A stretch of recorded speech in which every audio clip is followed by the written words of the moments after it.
मैं आप लोगों को दुनिया का एक ऐसा सीक्रेट बताने जा रहा हूं जो शायद ही आप लोगों ने पूरे इंटरनेट पर देखा होगा। क्या आप लोगों ने कभी सोचा है कि कितने लोगों ने इस दुनिया को बदलने की कोशिश की लेकिन उन लोगों को गायब कर दिया गया। ये कोई मैं स्टोरी नहीं सुना रहा या कोई विज्ञान की कोई ऐसी कथा नहीं है।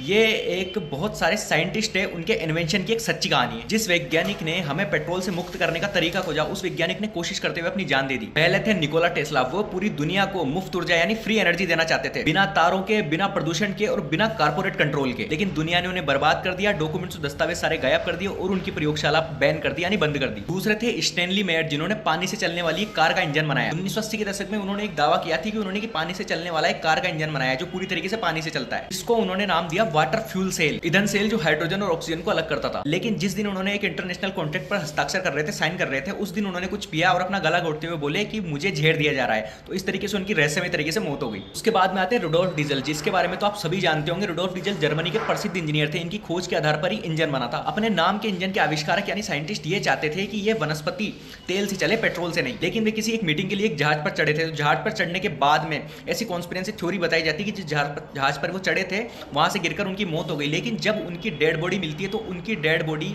के अंदर उनकी जो पॉकेट में बहुत सारे पैसे मिले थे। भी रहस्यमय तरीके से मौत हो गई, उसका खुलासा आज तक भी नहीं हुआ। उसके बाद आते हैं पॉल पेंटोन, जो एक अमेरिकी आविष्कार थे, जिन्हें मुख्य रूप से global environmental energy technology fuel processor को विकसित करने के रूप में माना जाता है। पॉल पेंटोन ने एक रिएक्टर बनाया जो गंदे पानी और कचरे को ईंधन के रूप में इस्तेमाल करता था। अमेरिकी गवर्नमेंट ने उसे पागल घोषित कर दिया। उसके बाद में मेंटल हॉस्पिटल में बंद कर दिया और उसको चुप करा दिया गया।